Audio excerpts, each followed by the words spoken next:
dear beloved, Boss Mike, Cervera. Yan ha? Parang wala akong boses ha. Hindi ko napansin, wala na naman akong boses. Walang ya. Paano tayo magla-live nito? Paano tayo magla-live? Wala akong boses. Puta, kala ko may boses ako. Eto na, dahan-dahan lang tayo ha. Tipid-tipid lang tayo mga kababayan ha. Tipid-tipid lang tayo. Kapag hindi tayo nagtipid-tipid, baka hindi na tayo makapag-live. O, kagigising ko lang eh. Anyways, mga kababayan, shoutout po sa inyong lahat. At magandang umaga, magandang hapon, at magandang gabi. Saan man dako ng mundo naroon kayo. Siyempre, magandang buhay na rin para sa ating lahat, mga kababayan. At eto na nga, nako, Diyos ko po, ha? Eto hong nangyayari, ha? Dito sa Senado, mainit na mainit pa rin na pinag-uusapan, hindi lang ho sa social media, maging ang mga leader ng mga bansa, maging ang leader ng ating mga bansa, maging yung mga leader po natin, ang ibig ko sabihin, ano? So ngayon mga kababayan, eto na nga. Ito pong CCTV footage na itinago, nabawi na ho. Oo. At huli ang pagsisinungaling netong si Cayetano at si Mau Aplaska. Nakaw! Kaya nga mga kababayan, ngayon talagang hindi na ho nila alam. Oo. Paus ako. Hindi ko nga alam yan. Akala ko okay yung boses ko eh. Kasi wala. Paggising ko, yun na yun eh. Diretso na ako dito sa ano. Oo ha. Kaya wag nyo nang tanungin, LB ha. Medyo, sige na. Bahala na yung ating mga moderator dyan. Nandiyan naman sila Ai Chang, Solidad Kunan, ang Pachuchay. Diba? Alicia Duran. Sila na bahalang bumati muna sa inyo. Okay. So mga kababayan, eto na ha. Sa ating mga members, pasensya na kayo. Michelle Reyes, sila Marites Musni, shoutout po sa inyong lahat ha. Pasensya na kayo. So eto na mga kababayan ko. Nako po, ano kayang gagawin ngayon? Mukhang naipit na ho sila, no? Kaya ho si Cayetano ngayon nagwawala. Biruin yung mga kababayan yung pinag-uusapan natin kahapon at nung isang araw pa na mukhang hindi aabutin ng 1 linggo si Cayetano, mapapalitan uli bilang Senate President, mukhang magkakatotoo sa Lunes. Nagdidelikado ho itong si Cayetano sa Lunes na maaaring mapalitan ho mapapalitan daw. Oo. At eto pa, hindi nyo ba napansin mga kababayan kaya ho sinibak itong si General Mao Zedong. Yung pong bata ni Cayetano, itong si General Mau Aplaska, sa kilala nating Mao Zedong. Sinibak na ho, sinuspindi. Oo. Sinuspindi, mga kababayan, ng 6 na buwan. Ang tagal nun. Kalahating taon yun, ha? Ngayon, mga kababayan, sabi nga natin, mga kababayan, pagkakaisipin nyo maigi. Yung pong isang driver ng NBI nahuli. Pero yung isang tao na involved sa pagpatay ng libo-libo, 30,000 na tao, pinatakas niya. Nakuha nyo mga kababayan ko? Ibang klase, no? Ibang klase ho itong Senado. Itong Senado ho, siya pamumuno ni Alan Peter Cayetano.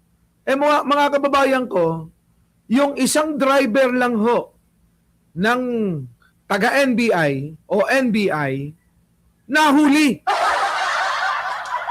Pero, yung pong may kaso ng involved at may kaso at may warrant na, mga kababayan, sa kasalanang crimes against humanity. Mga kababayan ko, pinatakas ng mga putang ina. Kita nyo ho, mga kababayan ko, Kita nyo? Nakuha nyo na ho yung ibig ko sabihin na talagang eto meron po talagang pagpaplano. Ha? Meron po talagang ginawa hong pagpaplano para ho talaga itong si Bato gawan nila ng paraan para makatakas. Yan, mga kababayan ko, ewan ko dyan kay mga kababayan, Alan Peter Cayetano, alam niyo po ba na dahil sa nangyayari ngayon, bagsak na ho ang rating ng Senado.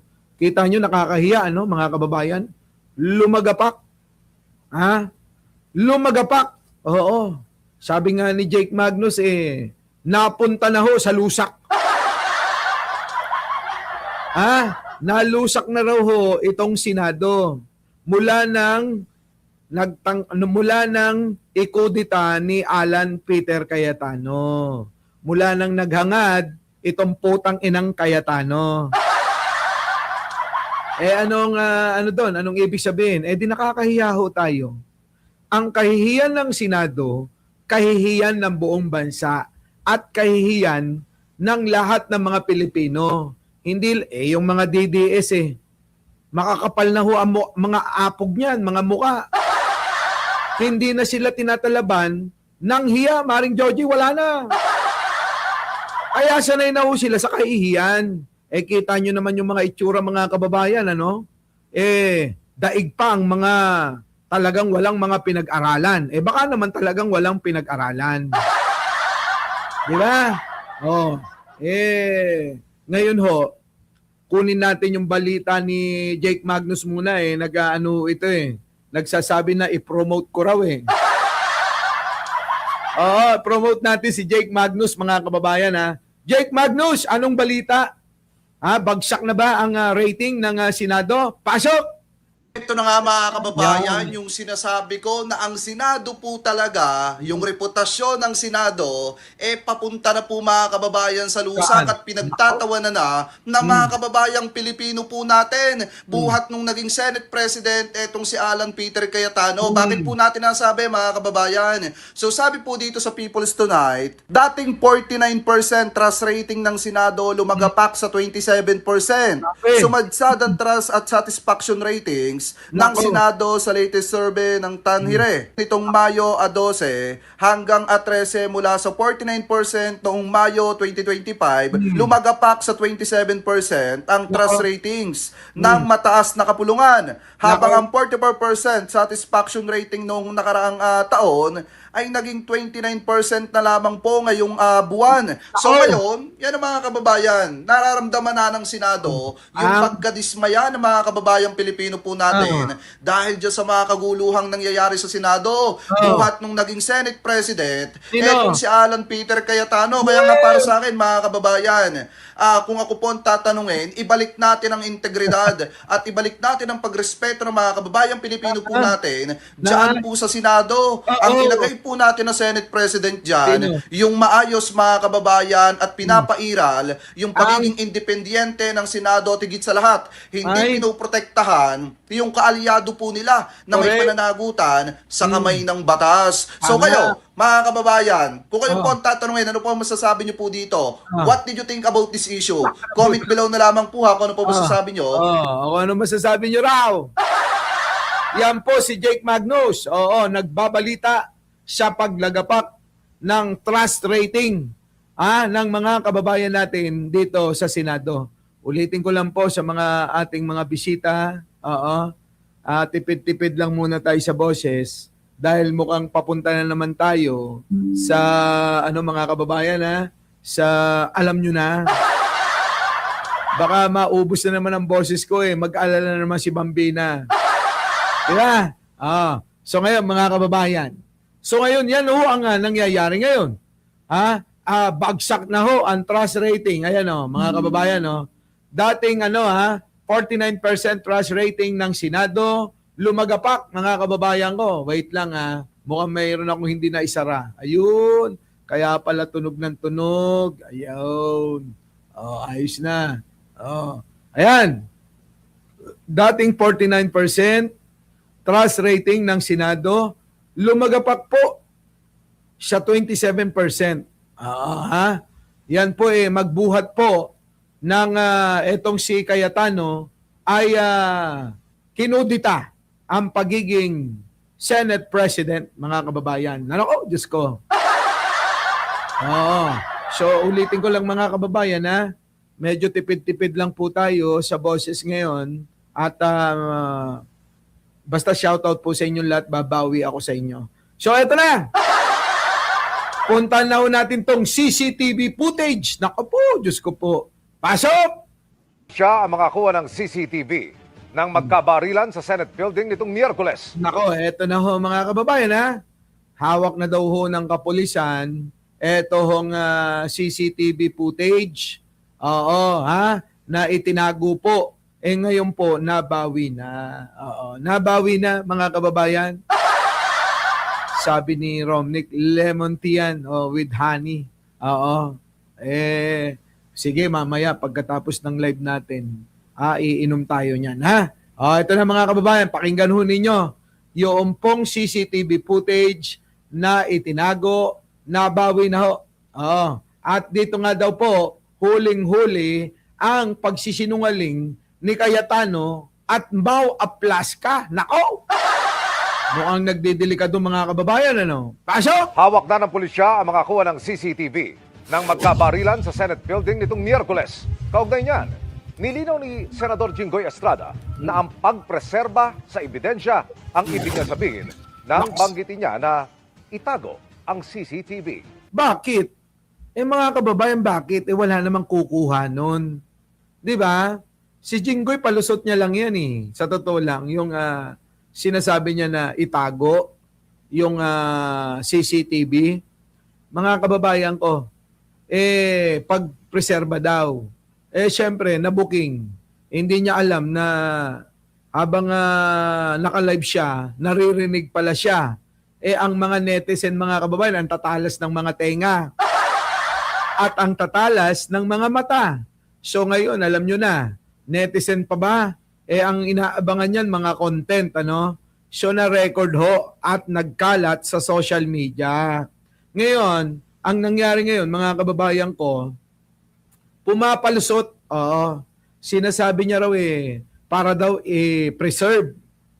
Para sigurado daw yung CCTV hindi magalaw. Sino naman ang gagalaw? Si Jinggoy naman Alam mo, yari ka. Yari ka, sigurado ko. Alam mo, dapat dito, Boying, kasuhan mo na tong mga putang inan to Biruin mo, bakit naman gagalawin na CCTV, di ba? Sinong gusto mong gumalaw niyan? Ang NBI? Hindi nga nakapasok sa inyo tuloy. Nakatutok si Marie Zumali. Kasunod ng Sabi, putukan sa Senado noong Miyerkules, maririnig sa live video ni Senador Jinggoy Estrada na pinag-uusapan ng mga senador ang kuha ng CCTV. I-secured lang daw yung CCTV. Nagtanong si Senador Loren Legarda kung may nahagip ba sa CCTV. Baka may makuha po tayo. Itago niyo yung CCTV. Kita nyo, may sinabi bang i-preserve ninyo ang CCTV? Wala naman sinabing i-preserve Sabi ni Jinggoy itago nyo ang CCTV. Itago nyo yung CCTV. Wala naman siya sinabi na i-preserve ninyo yung CCTV Siyempre, palusot na lang yan. Mga kababayan, bago tayo magtuloy-tuloy pakiusap lang ho namin ni Ai Chang. Baka naman nakakalimutan nyo na mag-like, mag-share at mag-subscribe para naman siya ganahan ako wala na akong boses dito. Di ba? Wala na akong boses dito kakasigaw sa inyo. Baka pwede isang like naman dyan. Huwag nyo na ipagkait yan. Huwag nyo na ipagkait yan mga kababayan. Sige, tuloy. Eto na. Pinag-usapan online ang pahayag ni Estrada na itago ang CCTV. Correct. Kanina nilinaw kung anong ibig sabihin niya. Anya, binaluktot ito at binigyan ng ibang kulay. Nako. Ibig sabihin ng i-preserve. Tingnan nyo mga kababayan ko. Ang problema sa mga ito, laging balik yung kasalanan pa natin, Tama ba? kasalanan pa natin eh. At saka ano naman ang pake mo dyan sa CCTV? Ang may pake dyan, si Aplaska. Yun ang may pake. Sabi ko na nga ba, nakalimutan ni Maring Joji, nakakalimutan nyo eh. Wag niyong kakalimutan yung mag-like. Oh. Mag-like kayo. Eto na. Eto, alam nyo na. Si Jinggoy meron na naman palusot. Ay. Ano ibig sabihin ng i-preserve yung CCTV for future reference? I-preserve daw. Ano i-preserve? Itago nga yung sabi mo eh. Kung hindi ka lang na-booking, di malamang wala na. At saka itinatanggi nila yan nun, di ba? Di ba? Itinatanggi nila yan. Si Catherine Galpo, balikbayan. Itinatanggi po nila na nawawala na nga yan, di ba? Balita nga natin yan, hindi na nga daw nila makita.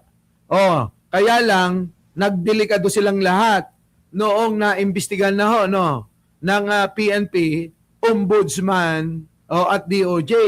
Nagtulong-tulong na. Kaya natakot sila. Bakit mawawala yung CCTV? May nagsalita na itago. Di ba? Siyempre, walang gagawing ebidensya sila. Kung walang binanggit si Jinggoy sana na itago yung CCTV footage, di sana hindi sila na-booking. Kaya lang na-booking. Kasi nga si Jinggoy ang may kasalanan. Sisihin nyo Sisihin nyo si Jinggoy. Sabi ni alam natin yan sabi dito, Boss Mike, si Padilla, duwag yan. Tumakbo yan sa isang posisyon sa Nueva Ecija. Governor. Kinasahan siya ng kalaban. Ayun, karipas ng takbo. Alam nyo naman yan si Robin Padilla, di ba? Di ba mga kababayan? Ulitin ko lang. Kung eto sana si Jinggoy, hindi nagsalita at hindi napansin ng netizen at hindi kumalat sa social media yung sinabi niyang itago ang CCTV, malamang mga kababayan, wala na tayong ituturo, wala na tayong ebidensya, wala na makakapagsabi kung saan napunta yung pong CCTV. Di ba nauna na nga sinabi ng taga-Senado na wala daw yung CCTV? Ayan, mga kababayan, napansin ng marami, ayan, na kay Jinggoy Estrada, tinago. Kaya kung ano man palusot ni Jinggoy dito, wala na ito. Okay? Why should I keep it in public? Kaya nga, itago para i-preserve for future reference. Kasi ebidensya yun eh. Kung pwede nga lang ilabas ka agad yung CCTV, dapat ilabas na. Oy!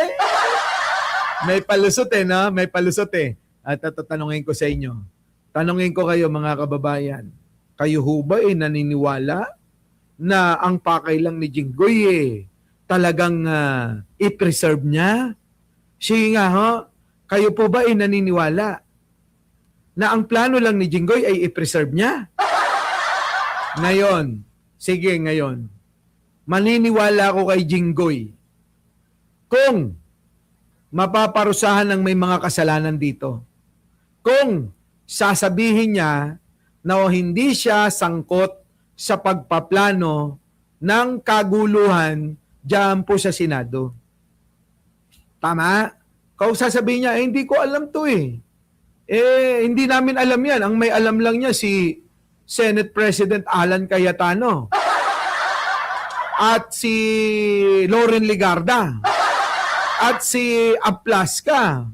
Yan, sila Bato, sila Padilla. Sila lang ang nakakaalam yan. Hindi ko alam yan.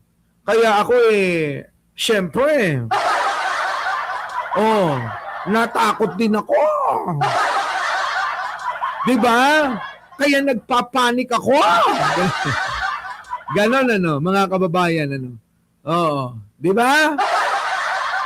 Kung ang mangyayari, iiling ito kakampi sa mga sa mga kasamahan niya sa mayorya ngayon, hindi ako naniniwala na ang gusto niya talagang i-preserve lang.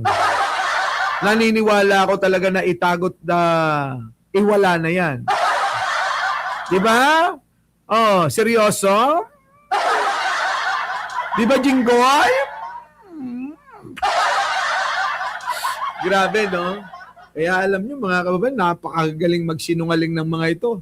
Kaya wag ko kayong basta-basta magtitiwala, ha? Tinukoy sa Estrada pero sabi niya nakakalungkot na may ilan-anyang media outlets at online platforms na bumaluktot ng kanyang pahayag. Kita nyo, kasalanan pa natin. Kasalanan pa natin. Sinisisi tayo ni Jinggoy na binaluktot daw natin yung kanyang pahayag. Jinggoy naman, tigilan mo nga kami. Diyos ko. Oh, sana kung alam namin na nasa panig ka ng katotohanan, ang dami mong kakaharaping kaso daw sa ombudsman. Di ba? Yan, yung pagnanakaw na naman, pandarambong na naman, malversation na naman, plunder na naman. Biruin mo yung dami mong kasalanan, tapos sasabihin mo, magtiwala kami sa'yo. Oh, hindi mo masisisi ang taong bayan kung bakit ganyan sila sa'yo. Walang tiwala kami sa'yo. Tama ho ba, mga kababayan? Masisisi ba tayo ni Jinggoy Estrada, mga kababayan? Wala na ho tayong tiwala sa kanya. Siya dami, mga kababayan, siya dami ng kanyang mga kasalanang ginawa. Putik na, paano na yan? Di ba? Paano na? Wala na, mga kababayan, wala nang nagtitiwala. Tuloy. Dagdag pa ng senador, natarantalang anya siya. Siyempre, pa naman yung nasa loob ng building ng Senado, tapos makakarinig ka ng putok ng baril, hindi ka ba matataranta nun? Kita nyo? Tingnan nyo, ano sabi ni Jinggoy, mga kababayan? Ano sabi? Siyempre, makakarinig ka ng putok ng baril. Siyempre, hindi ka ba naman matataranta nun? Mga kababayan, shoutout po sa inyo lahat. Sa mga nagpapa-shoutout dyan, pasensya muna kayo, ha? Oo. Pasensya muna kayo. Babawi na lang ako at medyo nahihirapan yung boses natin, ha? Ngayon, mga kababayan ko, sinabi ba niya na under attack sila? Walang sinabi si Jinggoy na under attack sila tulad ng sinabi ni Kayatanong Bakla. Di ba, mga kababayan? Tuloy. Maging si Senate President Alan Peter Cayetano, ipinaliwanag ang naging pahayag ni Estrada. Agad kong sinabi kay as soon as nakaakyat na po si Sergeant at Arms Mao, sabi ko secure the CCTV room. So nung sinabi po ni Jinggoy na itago, ang ibig niya sabihin make sure walang makakuha. Nako! Nung isang araw hindi nyo mapakita. Di ba tinatalakay natin to? Wala silang may pakita, mga kababayan. Tapos ngayon, eto na naman ng kasinungalingan ng mga putang ina talaga Hay, nako, mga putang ina talaga tong mga ito, mga kababayan. Ano? Di ba? Hindi ba naman, mga putang ina talaga Ito sabi rito, mga kababayan ko, wala kaming mahanap na kuha ng mga galaw ng OSA. The acting head of the, no CCTV footage capturing OSA Marines. Di ba? Mga kababayan, puro nando doon yun Ito yung mga pahayag nila, sarili nila, sa kanila nang gagaling. Ngayon, lumalabas po, mga kababayan Hindi ho, ito yung totoo Kabaliktaran ho Nako, kabaliktaran, mga kababayan ko, ha? Sa kanila, wala daw kuha ng CCTV footage na may mga Marines daw doon. No CCTV footage capturing OSA Marines during Senate shooting. Aplas ka. Kita nyo, mga kababayan, na aywan ko. Ito na, dito na nga tayo. Pasok. Hawak at pinag-aaralan na nila ang mga CCTV footage mula sa loob at labas ng Senado. Mariz Umali. Yan. So ngayon ho, mga kababayan, loob at labas na ho ng Senado, yung pong mga nakuha, hawak na ho ng PNP.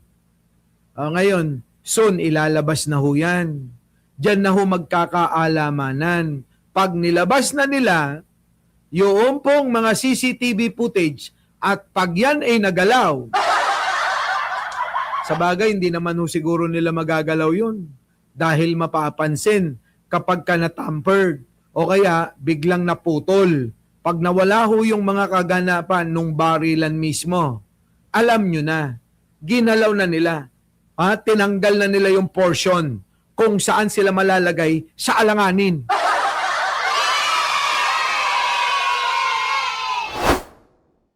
Our beloved Boss Mike Cervera.